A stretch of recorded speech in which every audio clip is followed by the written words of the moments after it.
1 Samuel 14 அதிகாரம் 7வது வசனத்தை வாசி. 1 சாமுவேல் 14:7. இந்த நாட்களில் நம்ம பார்க்க இருக்கிற செய்தியினுடைய தலைப்பு அல்லது கருத்து என்னவென்றால், ஒரு தலைமைத்துவம், ஒரு தகுதி உள்ள ஒரு தலைமையாக, ஒரு தலைமைத்துவம், ஒரு லீடர்ஷிப்பில் உள்ளவங்க எப்படி இருக்கணும் அப்படின்னு நம்ம யோனத்தானுடைய வாழ்க்கையிலிருந்து நம்ம பார்த்து நாம் நிறைவு செய்ய போகிறோம். தலைமை என்றவுடனே, தலைவர்னு சொன்ன உடனே ஒரு 1000 பேருக்கு, ஒரு 100 பேருக்கு, ஒரு 200 பேருக்கு ஹெட்டாக இருக்கிறவங்க தான் தலைவர்னு நினச்சிடக்கூடாது. இந்த இடத்துல பார்க்கும்போது யோனத்தான்கிற தலைவனுக்கு இந்த இடத்துல ஒரே ஒருத்தவன் தான் அவனுக்கு கீழே இருந்தான். ஒரே ஒரு ஆள் தான் கீழே இருந்தான். அவனுக்கு இவன் தலைவனாக இருந்தான். யோனத்தான் யார்? இப்போதைக்கு அந்த இதில் ஒருவனுக்கு தலைவன். ஒருவனாய் இருந்து நமக்கு கீழே ஒரு ஆள் இருந்தாலும் நம்ம யாரு? தலைவர்கள். யாருக்கு தலைவர்கள்? அந்த ஒரு ஆளுக்கு நம்ம யாரு? தலைவர்கள். குடும்பங்களில் ஒரு 4 பேர் உள்ள குடும்பங்களில் நீங்கள் தகப்பனாக இருக்கீங்கன்னா நீங்கள் தான் தலைவர்கள். ஒரு ஜெபக்குழுவில் ஒரு 4 பேரில் நீங்கள் ஒரு லீடராக இருக்கீங்கன்னா நீங்கள் தான் தலைவர்கள். ஒரு சமுதாயத்திலேயோ அல்லது ஒரு தொழில் வச்சுருப்பீங்க, ஒரு தொழிலில் ஒரு 10 பேர் வேலை பார்க்குறாங்கன்னா நீங்கள் தான் தலைவர்கள். உங்கள் பேர பிள்ளைங்க, உங்கள் குடும்பத்துக்கு நீங்கள் தலைவர்கள். இன்னும் எதுவுமே எனக்கு இல்லை பிரதர் அப்படின்னா உங்களுக்கு நீங்கள் யார்? தலைவர்கள். நம்ம தலைமை பண்பு, எல்லாருக்குமே ஒரு தலைமை பண்பை ஆண்டவர் கொடுத்துருக்கிறார். இப்படிப்பட்டவங்க எப்படி இருக்கணும் அப்படின்னு சொல்லி யோனத்தானுடைய வாழ்க்கையை நம்ம பார்க்கும் பொழுது சில ஆச்சரியமான விஷயங்கள் அதில் இருக்கிறது. இங்கே யோனத்தான் வாசித்த வசனத்தில் அவனுக்கு ஒரே ஒரு ஆயுததாரி, ஆயுதத்தை சுமப்பவன் அல்லது உடன் சேவகன், அவன் அருகில் இருக்கிறவன் ஒருத்தவன் தான் இருக்கிறான். ஆனால் அவன் யோனத்தானுடைய வார்த்தைக்கு கட்டுப்பட்டு நடக்கிறான். அந்த அளவுக்கு அவனுடைய தலைமைத்துவம், அவனுடைய லீடர்ஷிப் இருந்துச்சு. அவன் என்ன சொல்றான்? அப்பொழுது அவன் ஆயுததாரி அவனை பார்த்து, உம்முடைய இருதயத்தில் இருக்கிறபடி எல்லாம் செய்யும், அப்படியே போம், நீ என்ன சொல்றீரோ அது மாதிரியே போங்க, உம்முடைய மனதிற்கு ஏற்றபடி நானும் உம்மோடைய கூட வருகிறேன். நீர் எங்கே போனாலும் அதுக்கு ஏற்ற மாதிரி நான் என்ன பண்ணுவேன்? பின்னாடியே வருவேன். நீங்கள் போகிறத நான் ஏற்றுக்கிறேன்னு சொல்லிட்டு அவனுடைய லீடர்ஷிப், அவனுடைய தலைமைத்துவத்தை ஏற்றுக்கொண்ட ஒரு நபரை இங்கே பார்க்கிறோம். அப்படி ஏற்றுக்கொள்ளுகிற அளவுக்கு ஒரு லீடர்ஷிப் யோனத்தானுக்குள்ளே இருந்தது. ஹல்லேலூயா.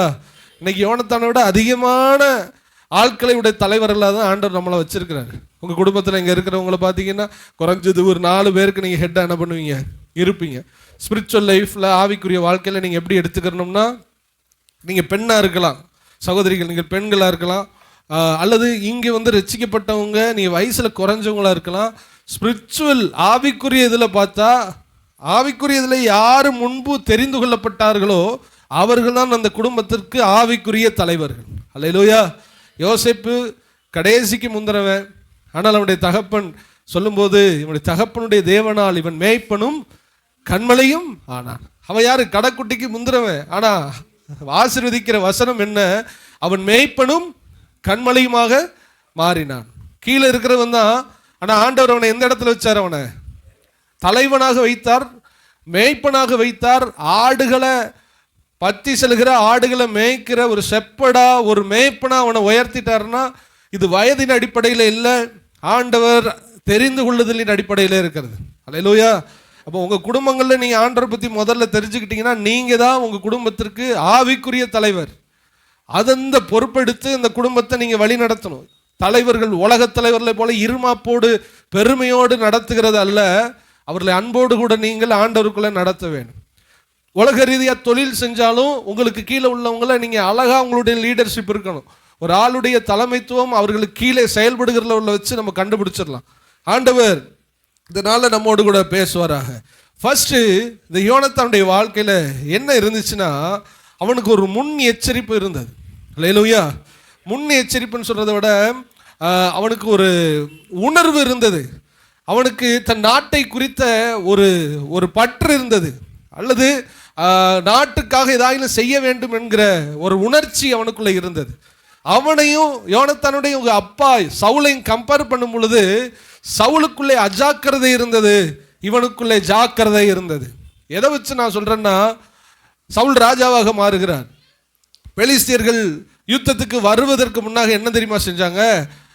இந்த கொல்லர்கள் இருக்காங்கல்ல, வெப்பன்ஸ், ஆயுதங்கள் ஈட்டி கேடகம் செய்கிறவங்களை எல்லாத்தையும் இந்த பெலிஸ்தியர் என்ன பண்ணிட்டாங்கன்னா, அவங்கள அந்த எபிரேயர் இஸ்ரவேலருடைய தேசத்துக்குள்ள போகக்கூடாதுன்னு கட் பண்ணிட்டாங்க. ஏன்? ஆயுதத்தை செய்ய ஆரம்பிச்சிருவாங்க. ஆயுதத்தை செஞ்சா யுத்தம் பண்ண ஆரம்பிச்சிருவாங்க அப்படிங்கிறதுக்காக ஆயுதம் செய்கிற ஒரு ஆயுததாரியும் இல்லாதபடிக்கு தேசத்திலே அவர்கள் எடுத்து போட்டார்கள். இப்ப யுத்தம் வருது. இவங்க கையில என்ன தெரியுமா இருந்துச்சு? சண்டை வந்துருச்சு. இவன் கையில இருந்தது என்னதுன்னா, அவரவர் கைகளிலே கொழு விரும்பினா கலை, இந்த இது இருக்குதுல கலப்பை இருந்துச்சு. அடுத்து கலைகள், அந்த கலைகளை வெட்டுற இந்த சின்ன கருவாள் இருந்தது, மண்வெட்டி இருந்தது, கோடாரி இருந்தது, கடப்பாறை இருந்துச்சு. இது எல்லாமே தோட்டத்துக்கு உபயோகப்படுகிற ஒரு பொருள். யுத்தம் வந்துருச்சு. நாட்டில் உள்ள அவ்வளவு பேர்கிட்ட இருந்தது என்ன சொல்லுங்க?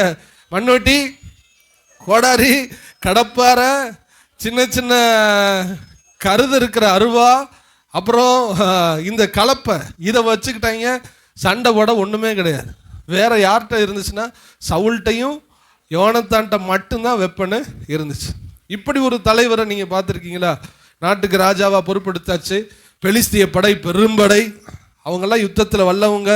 கொஞ்சம் முன்னெச்சரிப்பாக ஆயுதங்களை செஞ்சு வைப்போமே. இன்னைக்கெல்லாம் ஆயுதத்தை எந்த நாடு ப்ரிப்பேர் பண்ணி வைக்குதோ அவன் தான் வல்லரசு. ஆயுதத்தை கொஞ்சம் செஞ்சு வைப்போமே, அதெல்லாம் ஒன்றுமே இல்லை. யார் எப்படி போகட்டும், ஆயுதங்களை உண்டாக்குனா என்ன, உண்டாக்க விட்டா என்ன, கொல்ல நிற்கானா இல்லையா, எல்லா நேரமுக்கும் நமக்கு சமயம் வாய்க்குமா, கொஞ்சம் அட்வான்ஸாக எல்லாத்தையும் செஞ்சு வைப்போம். எதுவுமே இல்லை. யுத்தம் வந்து விட்டது. 2 பேர்கிட்ட மட்டும் ஆயுதம் இருக்கிறது. பெரும்படையாய் பெலிஸ்தியர் கூட்டம் இறங்கி வருகிறார்கள். அல்லேலூயா!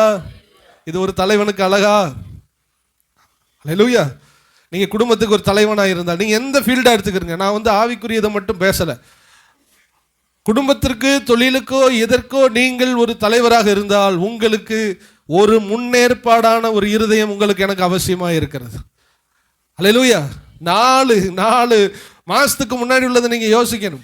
1 வருஷத்துக்கு முன்னாடி உள்ளதை நீங்க யோசிக்கணும். நாளைக்கு நடப்பதை நீங்க யோசிக்கணும். இப்படி யோசித்தாதான் நம்ம கையில இருக்கிற குடும்பமோ, நம் கையில இருக்கிற தொழிலோ, நம் கையில இருக்கிற ஊழியமோ மிகவும் சிறப்பாக அமையும். அஜாக்கிரதையாய் முன்னெச்சரிக்கை இல்லாமல் நம்ம இருப்போமானால், சோம்பற்கையா இருக்கவனுடைய கைகள் என்னது? வறுமையை தான் கொண்டு வரும். சுறுசுறுப்புள்ளவனுடைய கையோ ஆளுகை செய்யும். நம்ம இருக்கிறதுல சோம்பேறித்தனமா இருந்தா, முன்னெச்சரிப்பு இல்லாம இருந்தா, நம்ம புசிக்கிறதுடைய பலன் வறுமைதான்.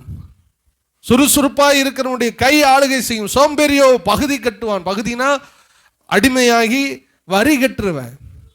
ஒரு தலைவர்களா இருக்கிறவர்கள் முன்னெச்சரிக்கையா இருக்க வேண்டும். உங்க குடும்பத்தை குறித்து நீங்க முன்னெச்சரிக்கையா இருக்கணும். அல்லேலூயா! ஆவிக்குரிய வாழ்க்கை குறித்து முன்னெச்சரிக்கையா இருக்கணும். என்ன நடக்கும், என்ன நடக்க போகுது, நம்ம என்ன செய்யணும், அட்வான்ஸா. நீதிமொழிகளில் இருக்க ஒரு பெண்ணை குறித்து வாசிக்க வேண்டாம். அந்த பெண்ணை குறித்து அழகா எழுதப்பட்டிருக்கும்.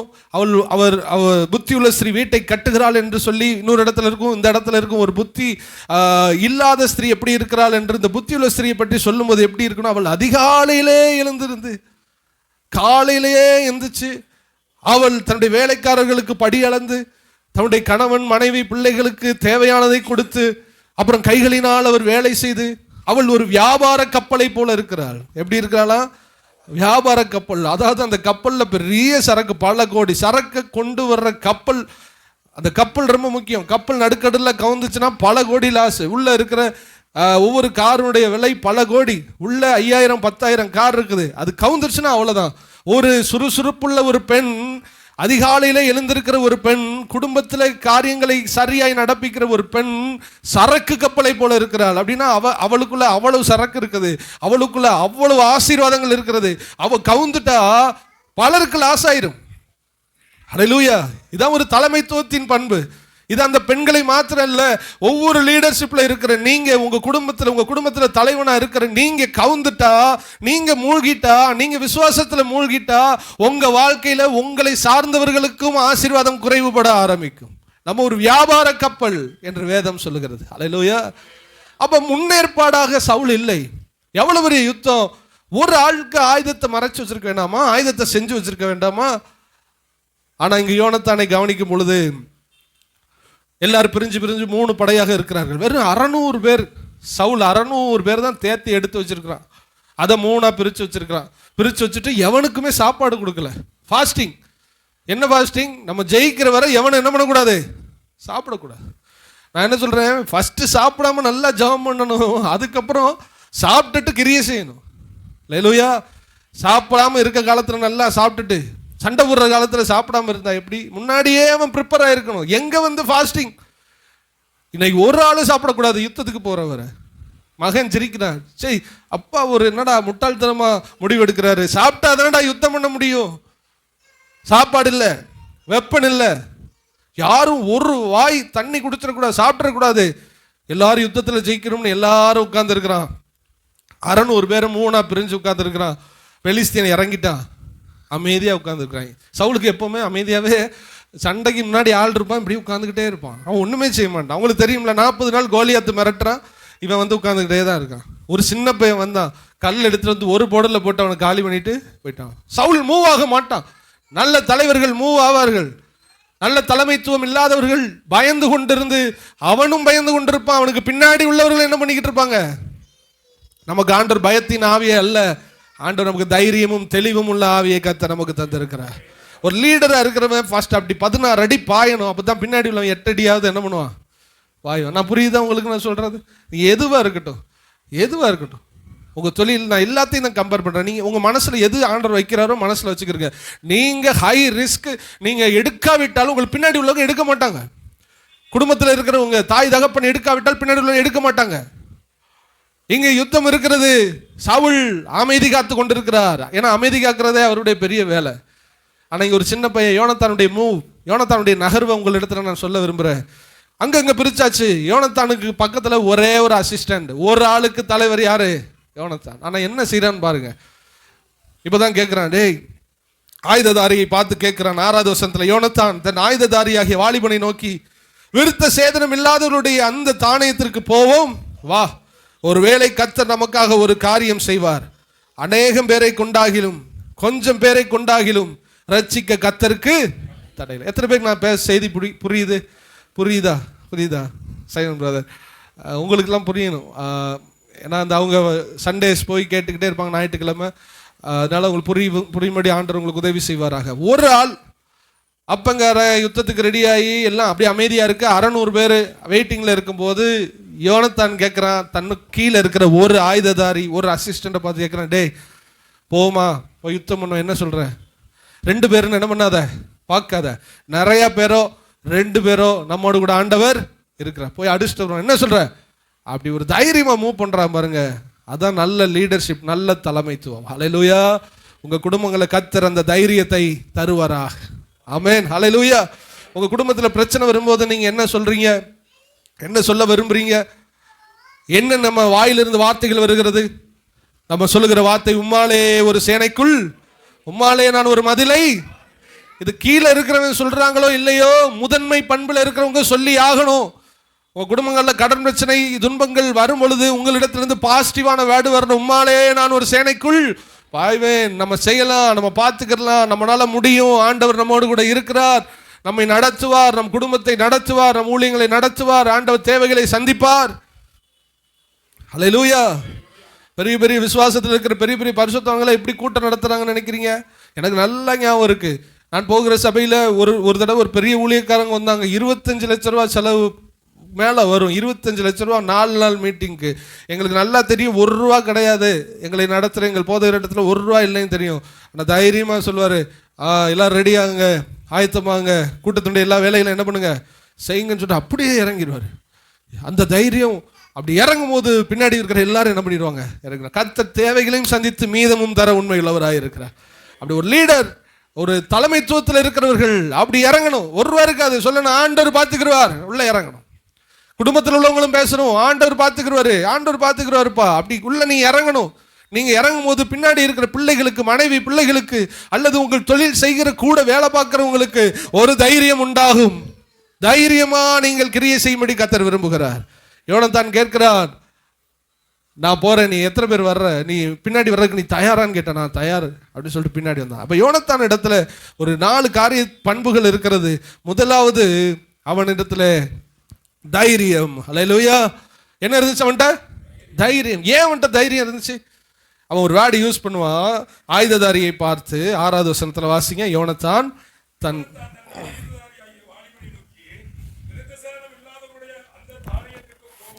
அவன் என்ன வேர்டு யூஸ் பண்றான்? விருத்த சேதனம் இல்லாதவனுடைய தானியத்திற்கு போவோம் வா. யோனத்தானுக்கு இந்த தைரியம் எப்படி வந்துச்சுன்னா, விருத்த சேதனம் இல்லாதவன் அவன் ஃபுல்லா.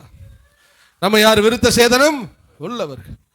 அதாவது இன்னைக்கு எடுத்துக்கிட்டா நம்ம ரட்சிக்கப்பட்டவர்கள், அவர்கள் ரட்சிக்கப்படாதவர்கள். நல்லா புரிஞ்சுக்கணும். நீங்க பிரச்சனை இப்படித்தான் பிரிச்சு பார்க்கணும். யோசுவா சொல்லுவார், காலேபு சொல்லுவார், அவர்களை காத்த நிழல் அவர்களை விட்டு விலகிருச்சு. நம்ம தைரியமா போய் கானான் தேசத்தை பிடிக்கலாம். அவங்களை காத்துக்கிட்ட தெய்வம் அவங்களை விட்டு போயிருச்சு. அது பலன் இல்லாத தெய்வம். நீங்க ஃபேஸ் பண்ற பெரிய பிரச்சனைகளை எப்படி பார்க்கணும்? விருத்த சேதனம் இல்லாத ஒரு பிரச்சனை தான் அது. என் ஆண்டவர் என்னோடு கூட இருக்கிறார், எங்களோடு கூட இருக்கிறவர், உலகத்தில் இருப்பவனிலும் என்னில் இருப்பவர். எல்லா காரியத்தையும் நீங்க அப்படிதான் பார்க்கணும். இதே கேள்விதான் தாவீதும் கேட்பான். இவ யாரு? விருத்த சேதனம் உள்ளவனா விருத்த சேதனம் இல்லாத? விருத்த சேதனம் இல்லாத பெலிசியன். அப்ப இவனை அடிச்சு தூக்கிடலான்டா. தாவீதுக்கு எவ்வளவு உயரம், எவ்வளவு பெருசு, எவ்வளவு யுத்தத்தில் பெரிய ஆளா இருக்கிறதுலாம் அவனுக்கு பிரச்சனை இல்லை. அவன் கேட்கிற கேள்வி, இவன் விருத்த சேதனம் உள்ளவனா விருத்த சேதனம் இல்லாதவனா? அவ்வளவுதான் மேட்டர், அவ்வளவுதான். உங்களுக்குள்ள ஆண்டவர் இருக்கிறார். எத்தனை பேர் நம்புறீங்க? உங்களுடைய பிரச்சனையை நீங்க இப்படிதான் பார்க்கணும். விருத்த சேதனம் இல்லாததுன்னா பலன் இல்லாதது. சொல்லுங்க, பலன் இல்லாதது, வலிமை இல்லாதது. அதாவது எவ்வளவு மலை போல பிரச்சனை இருந்தாலும் அதை விட நமக்குள் இருக்கிற ஆண்டவர் பெரியவர். அந்த தைரியம் அவனுக்குள்ளே வந்துச்சு. அதனாலதான் சொல்றான், விருத்த சேதனம் இல்லாத இவர்களிடத்திலே நாம் போய் யுத்தத்திற்கு போவோம், கர்த்தர் இவர்களை நம் கையிலே ஒப்பு கொடுக்க வல்லவர். இனிமே உங்க குடும்பத்தில் நீங்க அதை பார்த்து சொல்ல போறீங்க, விருத்த சேதனம் இல்லாத இந்த பிரச்சனையை என் கையிலே கர்த்தர் ஒப்பு கொடுக்க வல்லவர். நீங்க இப்படி மூவ் பண்ணும்போது ஆண்டவர் உங்களை கொண்ட அற்புதங்களை செய்வார். ஹல்லேலூயா. கர்த்தர் உங்களுக்கு தைரியத்தை தருவாரா? நம்ம பெருசா தான் இருக்கும், பெலிஸ்திய கூட்டம் பெருசு தான், கோலியாத் பெருசு தான். ஆனா உங்களுக்குள்ள இருக்கிற ஆண்டவர் பெரிய காரியங்களை செய்வார். ஹல்லேலூயா. அவர்கள் தெய்வம் வேற, நம்முடைய தெய்வம் வேற. அவர்கள் சூழ்நிலை வேற, நம்முடைய சூழ்நிலை வேற. உன் வலது பக்கத்தில் 1000 10,000 பேர் விழுந்தாலும் அவன் விருத்த சேதனம் இல்லாதவன், நாம் விருத்த சேதனம் உள்ளவர்கள். அவர்கள் செட்டைக்கு வெளியே இருக்கிறவர்கள், நாம் உன்னதமானவருடைய செட்டையின் அருகிலே இருக்கிறவர்கள். ஆண்டவர் சொல்றாரு, பக்கத்தில் விழுறவன் அந்த பக்கம் விழுறவனையெல்லாம் நீ பார்க்காத, உன்னோடு கூட இருக்கிறவர் உனக்கு பாதுகாப்பு தருவார். அவன் இப்படி போயிட்டானே, அவன் இப்படி ஆயிடுச்சு, அது இப்படி லாஸ் ஆயிடுச்சு, அது இப்படி போயிடுச்சு. இல்ல, உங்களோடு கூட ஆண்டவர் இருக்கிறார். நிச்சயமாய் ஆண்டவர் உங்களை காக்க உண்மையுள்ளவராய் இருக்கிறார். ஹல்லேலூயா. அப்ப ஃபர்ஸ்ட் ஈவென்ட் இருந்தது என்னது? தைரியம். ஹல்லேலூயா. பாருங்க, இரண்டாவது இவனுக்குள்ள இருந்தது விசுவாசம். ஹல்லேலூயா. என்ன சொல்றாரு? அநேக பேரை கொண்டாகிலும் கொஞ்சம் பேரை கொண்டாகிலும் ரட்சிக்க கர்த்தருக்கு தடையில்லை. இந்த தலைமைத்துவத்தில் இருந்த யோனத்தானுக்கு இருந்தது முதலாவது தைரியம், இரண்டாவது விசுவாசம். என்ன தைரியம்? என்ன? அவன் வந்துட்டு விருத்த சேதனம் இல்லாதவன், அவனை ஜெயிச்சிடலாம், அதான் தைரியம். ரெண்டாவது சொல்றாரு, நம்ம கொஞ்சம் பேர் தான்டா இருக்கோம். ஆண்டவர் சொல்றாரு, நம்ம கொஞ்சம் பேரா இருந்தாலும், நம்ம 2 பேரா இருந்தாலும், நம்மை கொண்டு ஆண்டவர் யுத்தத்தை ஜெயிக்க வல்லமை உள்ளவர். ஹல்லேலூயா. விசுவாசம் உங்களுக்கு ரொம்ப ரொம்ப முக்கியம். ஆண்டவர் அநேக இடத்துல இயேசுநாதர்னாலே அற்புதம் செய்ய முடியல. காரணம் என்னன்னா, அங்கு அநேகர் விசுவாசிக்காதபடியினால் அவரால் அங்கு அநேக அற்புதங்களை என்ன பண்ண முடியவில்லை, செய்ய முடியவில்லை. விசுவாசம், ஃபெய்த் ரொம்ப ரொம்ப முக்கியம். விசுவாசம் இல்லாவிட்டால் தேவன் அந்த இடத்திலே செயல்பட முடியாது என்கிறத நீங்க தயவா நீங்க புரிஞ்சுக்கணும். பார்க்கிறது அல்ல, காணாததை விசுவாசித்து நீங்கள் அப்படியே சூழ்நிலையை பார்க்காமல் தேவனை நீங்கள் விசுவாசிக்க வேண்டும். சூழ்நிலையை பார்க்காமல் வார்த்தையை விசுவாசிக்க வேண்டும். சூழ்நிலையும் வார்த்தையும் நீங்க பார்த்துக்கிட்டு இருந்தா நீங்களும் நானும் விசுவாசத்தில் வல்லவர்களாக மாற முடியாது. ஆபிரகாம் கற்பம் செத்து போனவனாய் மாறிவிட்டான். அவனுக்கு வாழ்க்கை முடிஞ்சிருச்சு, வயசாயிருச்சு. அவளும் வயதானவளா மாறிட்டா, கற்பம் செத்து போயிட்டா. அவ யாரு? சாராள். ஆனாலும் ஆபிரகாம் விசுவாசித்தான். என்ன விசுவாசிச்சான்? என் ஆண்டவர் எனக்கு ஒரு பிள்ளையை தர உண்மை உள்ளவராய் இருக்கிறார். ஆபிரகாம் இன்னொன்று விசுவாசிக்கிறான். தன்னுடைய மகன் பலிபீடத்தில் வைத்து கொல்லப்பட்டாலும் எரிக்கப்பட்டாலும் இந்த சாம்பலின் வழியாய் என் ஆண்டவர் எனக்கு என் பிள்ளையை திரும்ப தர உண்மையுள்ளவராய் இருக்கிறார். அல்லேலூயா. ஆண்டவர் கடைசி நாட்களில் விசுவாசத்தை காண்பறோம். நான் உங்களுக்கு சொல்லவா, பின்மாற்றத்துடைய பெரிய அடையாளம் என்ன தெரியுமா? அவிசுவாசம். அல்லேலூயா. பின்மாற்றத்துடைய பெரிய அடையாளம் அவிசுவாசம். ஆண்டவர் சொல்ற, பயந்தவர்கள், பயப்படுகிறவர்களும் அவிசுவாசிகளும் நெருப்பும் கந்தகமும் எரிகிற அக்கினியும் கந்தகம் எரிகிற 2ஆம் மரணமாகிய அந்த கந்தக கடலிலே அவர்கள் என்ன பண்ணுவார்கள்? தள்ளப்படுவார்கள். அப்ப பெரிய அடையாளம் என்ன? பின்மாற்றக்காரருடைய அடையாளம் அவிசுவாசமும் பயமும். ஹல்லேலூயா. நீங்களும் நானும் விசுவாசத்தில் தான் வாழ்க்கையை ஓடுது. எத்தனை பேர் நம்புறீங்க? இந்த அவிசுவாசம் கவனிச்சுட்டே வாங்க. இந்த அவிசுவாசம் கொஞ்சம் கொஞ்சமாக வந்து எங்கே வந்து தெரியுமா நிற்கும்? கடவுள் உண்மைக்குமே இருக்காராங்கிற இடத்துக்கு வந்துடும். இன்னும் எங்கே வந்து நம்ம நிற்கும்? உண்மைக்குமே பரலோகம் இருக்காங்கிற இடத்துக்கு வந்து நின்றும். இன்னொன்று எங்கே தெரியுமா வந்து நிற்கும்? நம்ம செத்தா எங்கே போவோங்கிற பயத்தை கொண்டு வந்து நிறுத்திடும். அவிசுவாசம் சின்ன சின்னதாக வந்து கடைசியில் எங்கேயும் தெரியுமா கை வைக்கும்? உங்களுடைய நித்திய ஜீவனில் கை வைக்கும். நீங்கள் நானும் நம்பி இருக்கிறத என்னத்தை நம்புகிறோம் சொல்லுங்க? நம்ம செத்து போனால் என்ன? கிறிஸ்தவனுடைய நம்பிக்கை என்ன? எதுக்கு இப்படி கத்திக்கிட்டு இருக்கோம்? செத்து போன நம்முடைய உடல் தூள் தூளாய் மண்ணோடு மண்ணு காத்தோடு காத்தா போனாலும் அதை ஒன்னா சேர்த்து எனக்கு ஒரு புது சரீரத்தை கொடுத்து என் ஆண்டவர் எழுப்ப போகிறார், என்னை பரலோக ராஜ்யத்துக்கு கொண்டு போகும். இதுதான் கிறிஸ்தவனுடைய விசுவாசம். இந்த விசுவாசத்தினாலதான் நம்ம ஓடும் பொழுது நம்முடைய வாழ்க்கையில இருக்கிற பிரச்சனைகளை கர்த்தர் மாற்ற வல்லவர் என்று நாம் விசுவாசிக்கிறதுல என்ன தவறு? அல்லேலூயா. உயிரோட நம்மளை எழுப்ப போகிறாராம். அப்படியானால் உங்க குடும்பங்கள்ல, என் குடும்பங்கள்ல உங்களுடைய தேவைப்படுகிற காரியங்களுக்கு ஏன் கர்த்தரை விசுவாசிக்க முடியவில்லை? விசுவாசம் குறையுமானால் நாம் பின்மாற்றத்துக்குள்ள இருக்கிறோம்னு அர்த்தம். அல்லேலூயா. விசுவாசம் என்ன? காணாதவர்கள் உறுதி, நம்பப்படுகிறவர்கள் உறுதி, காணப்படாதவனுடைய நிச்சயம். அதுவே விசுவாசம். நான் உன்னை பார்க்கல, ஆனா என் ஆண்டவர் எனக்கு தருவார். அதான் விசுவாசம். நல்ல கவனிங்க. விசுவாசிக்கிறது நம்முடைய பங்கு, அவர் செய்யறது அவருடைய பங்கு. நாம் விசுவாசத்தில் வல்லவர்களாய் மாறுவோம். அல்லேலூயா. ஆண்டவர் தர்றாரோ தரலையோ அது ரெண்டாவது. நம்ம நம்பணும். என் ஜெபத்தை கேட்க ஒருவர் இருக்கிறார், அவர் என் சூழ்நிலையிலிருந்து எனக்கு விடுதலை தருவார். நீங்க நம்புங்க, நீங்க விசுவாசிங்க. அப்படி விசுவாசிக்கும் போது கர்த்தர் பெரிய காரியங்களை செய்வார். ஏன் விசுவாசிச்சவுடனே நடந்துருமா? இல்லை. நான் சொல்றது இது ஒரு மாய மந்திரம் அல்ல. விசுவாசம் பயத்தை உங்களிடத்துல என்ன பண்ணும்? போக்கும். பயம் போயிருச்சுனாலே உங்களுக்கு ஒரு நம்பிக்கை என்ன வந்துடும்? உங்க பயம் முதல்ல போறதுக்கு நீங்க விசுவாசிக்கணும். இவன் சொல்றான், 2 பேரா இருந்தா என்னப்பா, என் தேவனால் நம்மை விடுவிக்க கூடும், இறங்கி வா அப்படி சொல்லி நல்ல ஒரு விசுவாசம் உள்ள ஒரு லீடரா இருந்தான். ஹல்லேலூயா. கர்த்தர் யோனத்தான் மூலமாக பெரிய காரியங்களை செய்தார். ஃபர்ஸ்ட் அவனுக்குள்ள தைரியம், 2வது அவனுக்குள்ள விசுவாசம். நல்ல லீடர்ஸ் உங்களுக்குள்ள அந்த ஃபெய்த் ஆண்டவர் தருவாரா? ஆமென். நாங்களாம் ஊழியத்துக்கு வந்து விசுவாசத்துல தான் ஒவ்வொன்றா நகர்த்தி நகர்த்தி நகர்த்தி நகர்த்தி ஒரு 1000 ரூபாய்க்கு ஆண்டவரை நம்புறது ரொம்ப கஷ்டமா இருக்கும். ஆண்டவரே நமக்கு தரும். நம்முடைய கூட நமக்கு எல்லாரும் இருந்தாலும் ஆண்டவரே நம்பி போக போக போக ஊழியங்கள் பெருசாகும் போது 10,000 செலவு தேவைப்படும். ஜெபம் பண்ணும்போது ஆண்டவரே தருவார். 20,000 தேவைப்படும், 50,000 தேவைப்படும், 1,00,000 தேவைப்படும். ஆண்டவரே தருவார். அவரையே சார்ந்து இருக்கும் பொழுது, அவர்கிட்டயே ஜெபம் பண்ணிக்கிட்டு இருக்கும்போது ஆண்டவர் நிச்சயமாய் தந்து கொண்டிருக்கிறார், இதுவரை நடத்தி கொண்டிருக்கிறார். ஹல்லேலூயா. இந்த இடத்துல இருக்கிறவங்க எல்லாருமே ஒரு தொழில் செய்றீங்க, எல்லாருமே ஒரு வேலை செய்றீங்க, எல்லாருக்குமே ஒரு தொழில் இருக்குது. பாருங்க, ஊழியத்தில் இருக்கிற நாங்கள் எதை நம்பி நிற்கிறோம்னா எங்களை ஆண்டவரை மாத்திரம் தான் நம்பி நிற்கிறோம். ஏதாவது போட்டு வச்சிருக்கோமா நாளைக்கு? போட்டுல போட்டு வச்சிருக்கோமா நாளைக்கு ஏதாவது வர்றதுக்கு? ஒன்றுமே இல்லை. நம்பி இருக்கிறது ஆண்டவரை. அப்படி போட்டு வச்சிருந்தாலும் அது 1 மாதத்துக்கு தாங்காது. லேலுயா. இன்னும் நான் வயசாகி 70-80 வயசு வரை கத்தர் வச்சிருந்தா அதுவரை கத்தர் என்னை நடத்துறேன், குடும்பத்தையும் நடத்தணும். எதை நம்பி போய்கிட்டு இருக்கோம்? எங்களுடைய படகு எதை நம்பி போய் கொண்டிருக்கிறது? இயேசுவை மாத்திரம் நம்பி கொண்டு போய் கொண்டிருக்கிறது. அல்லேலூயா. ஊழியக்காரன் உலகத்திலே பெரிய தைரியமானவன். ரொம்ப ஒரு 50,000 சம்பாதிக்கிறவனே, ஐயோ நான் ஃபியூச்சருக்கு என்ன பண்ணுவேன், டே ₹1 இல்லடா, இப்போ வர ஆண்டவர் தான் நாளையுடைய தேவைகளை சந்திக்க வேண்டும். ஹல்லேலூயா. விசுவாசம், எங்களுக்கு பெரிய விசுவாசம் இருக்கிறது. கர்த்தர் எங்களை நடத்தி கொண்டே இருப்பார். ஹல்லேலூயா. எதை பார்த்த? இயேசுநாதரை பார்த்தோமா? முன்னாடி பார்க்கல. இயேசுவை எப்படிப்பா நம்புறீங்க? நாங்கள் பார்க்கல, நாங்கள் அதை உறுதிப்படுத்த முடியாது. ஆனால் ஒன்று தெரியும், எங்களை அழைத்தவர் எங்களை நடத்த உண்மையுள்ளவராக இருக்கிறார். விசுவாசத்தில் மூவ் பண்ணுறோம்.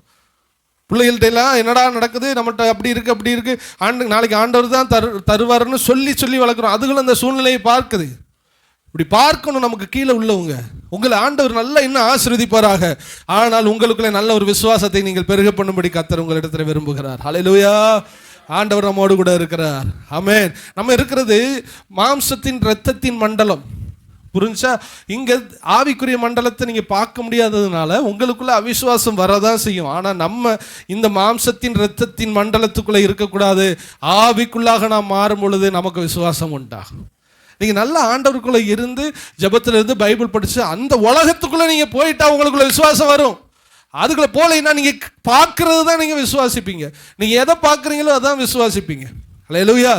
வெறும் அந்த சாரிபாத் விதவை பார்த்த பார்வை ஒருபடி மாவும் கொஞ்சோண்டு எண்ணெயும். ஆனால் எலியா பார்த்த பார்வை 3 வருஷத்துக்கு அந்த பாத்திரத்திலிருந்து சாப்பாடு வரும். அதான் எலியாவுடைய பார்வை, அதான் விசுவாசத்தின் பார்வை. ஆனால் இவளுடைய பார்வை ஒரு மாவும் கொஞ்சம் எண்ணெய், இது சாப்பிட்டுட்டு செத்துருவோம், இவ்வளவுதான் அவளுடைய ஃபெய்த். ஆனால் அவனுக்கு தெரியும் இந்த பாத்திரம் சாதாரண பாத்திரம் அல்ல, எண்ணெயும் மாவும் குறையாதபடி 3 ஆண்டுகளும் இதுதான் இவளையும் போசிக்க போகுது என்னையும் போசிக்க போகுதுன்னு எலியாவுக்கு தெரியும். அதான் விசுவாசத்தின் பார்வை. இன்னொருத்தி கொஞ்சம் எண்ணெய் வச்சிருந்தா பாத்திரத்தை கொண்டு வந்து ஊத்தி கடனை ஃபுல்லா அடைச்சு கர்த்தர் அவருடைய கடனையும் அடைத்து அவருடைய ஜீவனத்துக்கு ஏதுவானதையும் கொடுத்தார். அதான் எலிசாவுடைய பார்வை. இந்த பார்வை எப்போ வரும்? தேவனோடு நீங்க நெருங்க தான் வரும். விசுவாசம்ங்கிறது எடுத்த உடனே வராது. நல்லா நீங்க புரிஞ்சுக்கிறீங்க. என்ன, நான் தத்ரூபமா ஒரு ஆளை நான் உணரணும், அவரை புரிஞ்சுக்கிறணும், அவரை நான் ஃபீல் பண்ணணும். அப்பத்தான் நான் விசுவாசிக்க முடியும். எப்படி நான் முடியும்? ஆவியில நான் அதை ஃபீல் பண்ணணும். உங்களுக்கு புரிஞ்சுச்சா? நான் இங்கே ஒரு நபர் இருக்கிறார் அப்படின்னு நான் சொல்கிறேன், இங்கே எல்லாரும் நீங்கள் என்னை பைத்தியக்காரனா என்ன பண்ணுவீங்க? பார்ப்பீங்க. உலகம் இன்னைக்கு அப்படித்தான் பார்க்கும். நானும் ஆண்டவரும் அவ்வளவு தொடர்போடு நான் இருந்தா நான் இவரை நம்புவேன் நிச்சயமா. அல்லேலூயா. எவ்வளவு ஒரு மனுஷனோட தொடர்பு வைக்கிறோமோ அவ்வளவு அவரை நம்ப முடியும். உங்களுக்கு புரியணும், கர்த்தர் உங்களுக்கு அதை புரிய வைப்பாராக. எவ்வளவு தேவனோடு நெருங்கும் பொழுது உங்களுக்குள்ள விசுவாசம் அதிகமாய் மாறும். தேவனோடு நெருங்காதவர்கள் விசுவாசிக்க முடியாது. அதான் உண்மையிலும் உண்மை. அப்ப தேவனோடு நெருங்க கர்த்தர் உங்களுக்கு ஒரு விசுவாசத்தை தருவார். அப்ப நல்ல ஒரு லீடர்ஷிப்ல இருக்கிறவங்க என்ன பண்ணணும்? நல்ல ஆண்டவர் என்ன பண்ணணும்? விசுவாசிக்க. தேவனோட நெருங்க கர்த்தர் உங்களுக்கு விசுவாசத்தை தருவார். நீங்க ஜெபம் பண்ணும்போதே உங்களுக்கு விசுவாசம் வந்துடும். சில விஷயம் உங்களுக்கு கையில கிடைக்காது. நீங்க ஜெபத்தில் உட்காரும் போதே மனசுல என்ன பண்ணிடுவார் ஆண்டவர்? அப்படி வந்திருக்கிற யாருக்காவது மனசுல ஓகே பண்ணுவாரு. மனசு சொல்லிடும் ஓகே நான் இதை தருவேன்னு. அந்த மனசுல நீங்க விசுவாசித்த உடனே காரியமே நடந்திருக்காது, ஆனா உங்களுக்கு ஒரு பெரிய சந்தோஷம் உண்டாயிருக்கும். ஹல்லேலூயா, ஹல்லேலூயா. கர்த்தர் நிச்சயமாய் நமக்குள்ள இந்த விசுவாசத்தை தருவாராக. ஆமென், ஹல்லேலூயா. சரி, இப்ப 2 விஷயத்தை பார்த்துட்டோம். 3வது கிளம்புடா அப்படின்னு சொல்லிட்டான். வாங்க, தைரியம் வந்துருச்சு, விசுவாசம் வந்துருச்சு. இப்ப யோனத்தான் கிளம்பிட்டாரு. கிளம்பும்போது யோனத்தானுக்கு ஒரு வெளிப்பாடு வருகிறது. என்ன வெளிப்பாடு? ஆயுததாரியை பார்த்து சொல்றான், டேய் நம்ம இப்போ அவனுக்கு முன்னாடி ஏறி போவோம்னா அவனுக்கு முன்னாடி நம்ம போவோம். அவன் படைகள் எல்லாம் லட்சக்கணக்கில் உட்காந்துருக்கான், நம்ம போவோம், நம்ம 2 பேர் மட்டும். இப்போ அவன் என்ன பண்ணணும்? ஏறிவானா எங்க பக்கத்துல நீ வாங்கடா அப்படின்னு சொல்லிட்டா ஆண்டவர் இவனை நம்ம கையில் என்ன பண்ணிட்டாரு? ஒப்பு கொடுத்துருவாரு. இல்ல நீ நில்லு நாங்க வர்றோன்னு சொல்லிட்டா நம்ம போயிடுவோம். ஆண்டவர் நம்ம கையில என்ன பண்ணல? ஒப்பு கொடுக்கலன்னு சொல்லி ஒரு தீர்மானம் எடுக்கிறார்கள், ஒரு அடையாளம் பார்க்கிறார்கள். உடனே இவங்க 2 பேரும் போறாங்க. பெலிஸ்தீன் சொல்றான், ஏய் எங்க பக்கத்துல ஏறி வா, உனக்கு பாடத்தை கற்பிப்போன்னு சொன்ன உடனே யோனத்தானுக்கு இங்க புரிஞ்சிருச்சு, தேவன் இவனை நம்ம கையில என்ன பண்ண போகிறார்? கொடுக்க போகிறார். 3வது யோனத்தானுக்கு தேவனுடைய வெளிப்பாடு. ஒரு குட் லீடர், ஒரு நல்ல தலைமைத்துவத்தில் இருக்கிறவனுக்கு வெளிப்பாடு ரொம்ப ரொம்ப அவசியம். உங்க குடும்பத்தை குறித்த வெளிப்பாடு உங்களுக்கு ரொம்ப ரொம்ப அவசியம். உங்க பிள்ளைகள் எப்படி இருப்பார்கள்? நல்லா கவனிங்க. யாக்கோபு தன்னுடைய அந்திம காலத்திலே சாகிற நாட்களில் பிள்ளைகளை கூட்டி இப்படிதான் ஒரு லீடர் இருக்கணும். ஒரு குடும்ப தலைவர்கள் ஒவ்வொரு பிள்ளையா தலையில கை வச்சு ஜெபம் பண்றான்.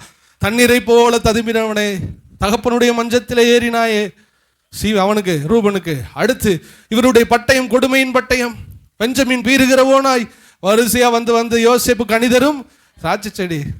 புள்ள கையில வைக்க ஃபியூச்சர் வெளியில வருது பாருங்க. இதான் வெளிப்பாடு.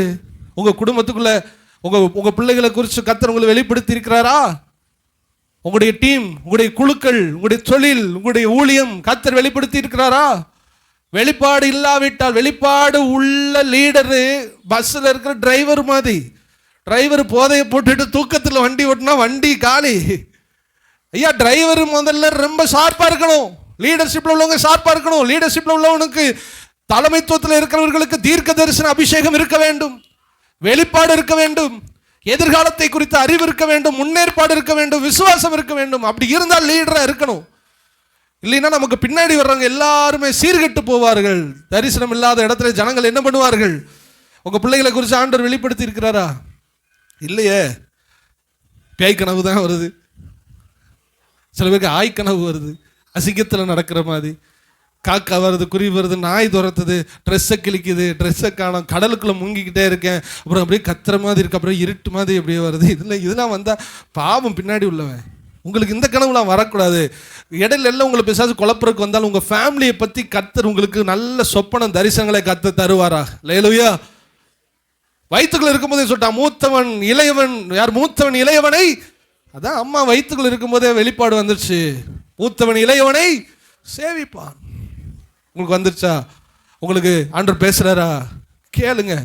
ஆண்டவரே, ஏன்னா நம்ம முடிவு தான் நம்ம குடும்பத்துடைய முடிவு. எத்தனை பேர் நம்புறீங்க? அதை நம்ம முடிவு தான் நம்ம குடும்பத்தை பாதிக்கும்.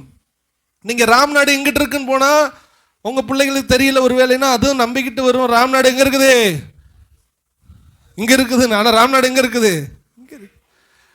நம்ம டைரக்ஷன் காமிச்சாதான் அதை தான் ஃபாலோ பண்ணுவாங்க. எத்தனை பேர் நம்புறீங்க? அப்படியானால் உங்களுக்குள்ள வெளிப்பாடு வேணுமா வேணாமா? எத்தனை பேரோட ஆண்டவர் பேசி கொண்டு இருக்கிறார்? அதனால பைபிள் படிச்சு ஆண்டவரே, நம்ம பிள்ளை சாதாரணமாக கேட்கும், என்னப்பா படிக்க, எந்த வேலைக்கு போக, சும்மா கேட்பான், வயிற்றுல இதப்பா இதுக்கா நம்ம சொல்லணும். அதுதான் நம்மளை நம்பி கேட்குறாங்க. அவன் போய் எங்கேயாவது முட்டி மாதிட்டு கடைசியில் சொல்லுவான், எங்கள் அப்பா சொன்னார், அதான் ஒன்றுமே நடக்கலை. ஐயா, லீடர்ஷிப்பில் உள்ளவன் கரெக்டாக உங்கள் பிள்ளைகளை ஆலோசனை கேட்குற இடத்துக்கு வந்தால் கரெக்டான ஆலோசனை கொடுக்கணும். கர்த்தர் ஆலோசனையிலே வல்லவர். கர்த்தர் உங்கள் வாயிலிருந்து அந்த ஆலோசனையை தருவாராக. வழி தப்பி போகிற மாதிரி நம்மள்கிட்ட வாயிலிருந்து வந்துடக்கூடாது. இப்போ வாயிலிருந்து நல்ல வார்த்தைகளை கர்த்தர் தரணும்னா உங்களுக்குள்ள வெளிப்பாடு இருக்க வேண்டும். ஒருவேளை நீங்கள் பார்க்கலைனாலும் சமயத்துக்கேற்ற வார்த்தைகளை கர்த்தர் உங்கள் வாயிலே தருவாராக. அல்லேலூயா. பிள்ளை எங்கே படிக்கணும், என்ன செய்யணும், எங்கே போகணும், எல்லாம் நம்ம வாயிலிருந்து வரணும். ஜெபம் பண்ணணும். நீங்கள் இதுக்கு தலைமைத்துவத்து பொறுப்பில் இருக்கிறவங்க தயவுசெய்து நான் சொல்லிட்டேன், ஒரு ஆளாக இருந்தாலும் நீங்கள் லீடர் தான். உங்களுக்கு ஒரு தம்பி இருந்தாலும் நீங்கள் லீடர் தான். உங்கள் குடும்பத்தில் உங்கள் மேலே தான் கிருபை அபிஷேகம் வச்சுருக்காரா, நீங்கள் லீடர் தான். நீங்கள் கொஞ்சம் ஜாக்கிரதையாக இருக்கணும். என்ன செய்யணும்? ஆண்டவரே, என்னை பார்த்து ஏதாவது தம்பி இப்படி என்ன செய்யலாமா, இப்படி போகலாமா, அது போகலாமான்னு கேட்கும்போது நான் ஏதாவது உளறி விட்டு நான் ஏதாவது சொதப்பிட்டக்கூடாது. ஆண்டவரே, நான் பேசுகிறேன், என்னை நம்பி கேட்டுட்டாங்க, என் வார்த்தைகள் பொன் வார்த்தைகளாக இருக்கணும், சரியான வார்த்தைகளாக இருக்கணும். உங்கள் ஆண்டவர் அப்படி ஆலோசனை சொல்கிற இடத்துக்கு வைப்பார். ஒரு பெரிய சிபிஎஸ்இ ஸ்கூலுக்கு பெரிய ஹெச்எம் அவங்க, நான் போன ஒரு ஊரில் நான் கூட்டத்துக்கு போகும்போது அவங்க அங்கே கூட்டத்துக்கு வந்திருந்தாங்க. அவங்க நம்பர் இருந்துச்சு, அவங்களுக்கு வசனம் அனுப்புவேன். அவங்க அன்னைக்கு ஃபோன் அடித்து கேட்குறாங்க, நான் வந்துட்டு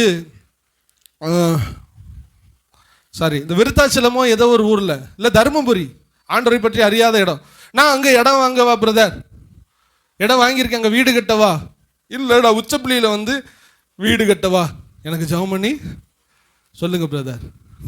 நாளே எங்கள் வீடு கட்டு தெரியாமல் உட்காந்துருக்கேன் சொல்லி நான் யோசித்துக்கிட்டு இப்படியே இவங்க வந்து நம்மள்கிட்ட கேட்குறாங்களே, எனக்கு ஒரு மாதத்துக்குள்ளே எனக்கு பதில் சொல்லுங்கள், ஆண்டவர்கிட்ட நல்ல வார்த்தையாக கேட்டு சொல்லுங்கன்னு இப்படி தூக்கி போட்டான். தூக்கி போடும்போது எனக்கு எப்படி இருக்கும்? நான் பாட்டுக்கு தர்மபுரியில் கட்டுங்க சிஸ்டர், இல்லை உச்சப்புள்ளியில் கட்டுங்க சிஸ்டர், நான் ஏதாவது சொல்லி இவன் தான்டா இந்த சின்ன பையல்கிட்ட போய் கேட்டு நம்ம தேவையில்லாமல் மாட்டின்னு என்னை பார்த்து சொல்லி அந்த பொறுப்பு வந்துருச்சு. அந்த வெளிப்பாடு அடுத்து நமக்கு என்ன பண்ணணும்? வரணும். உங்களை பார்த்து 2 பேரும் உங்களை மதித்து கேட்குறான், என்னப்பா செய்யலாம்னு நீங்க கரெக்டாக சொல்லணும், சொதப்பிடக்கூடாது. அதுக்கு தான் சொல்கிறேன், உங்களுக்குள்ளே அந்த ஆலோசனையின் கிருபையை கர்த்தர் வைப்பாராக.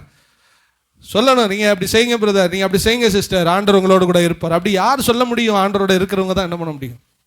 என்ன செய்யணும் வந்துச்சுப்பா, இல்லை எனக்கு தெரியல பிரதர் விட்டுருங்கன்னு சொல்லக்கூடாது. உங்களுக்கு அந்த ஊழியத்தை கொடுத்துட்டாரு, அடுத்து நீங்கள் ஜெபம் பண்ணி அந்த கிஃப்ட்டை என்ன பண்ணணும்?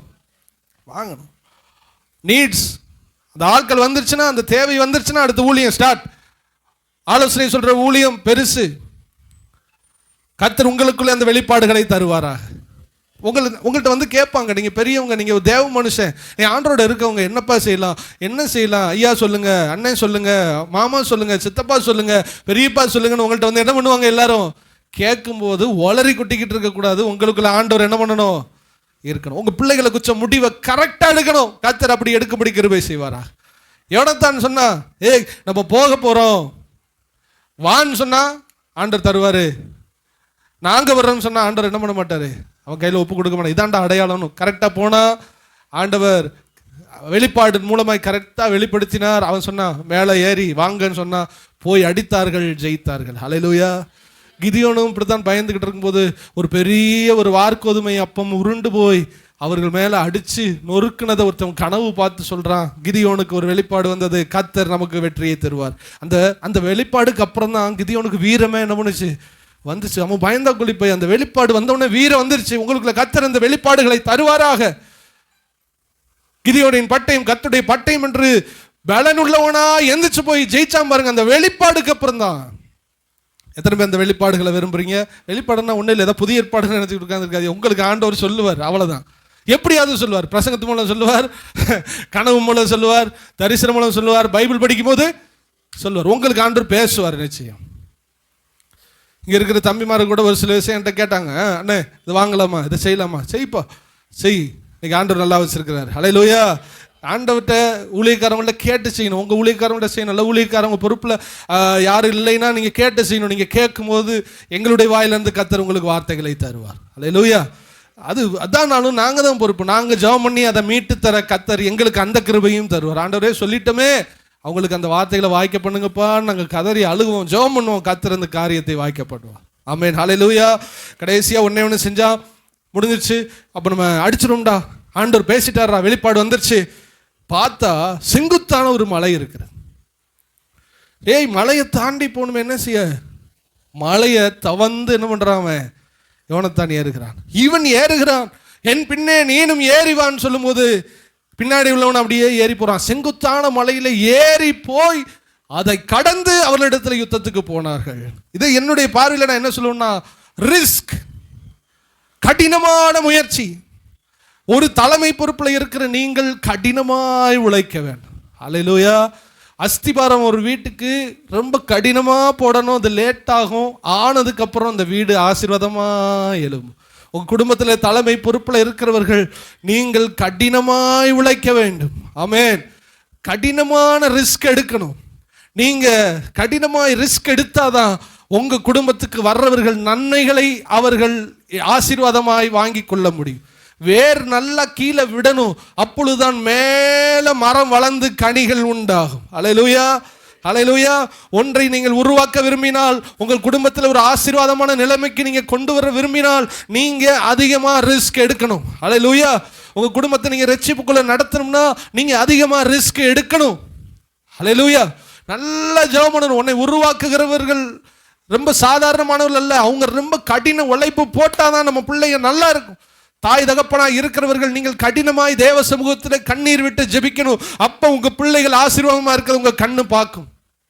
முன்னாடி போறவங்க சொங்கி சோப்லாங்கியா இருந்தா பின்னாடி வர்றவன் ஒண்ணுமே செய்ய முடியாது. இவன் ரிஸ்க் எடுத்து ஏறினா, பின்னாடி உள்ளவன் ஏறினான். இவன் 2 பேர் ஏறினதினால் வெற்றி யாருக்கு உண்டானது? முழு இஸ்ரவேல் தேசத்துக்கே வெற்றி உண்டானது.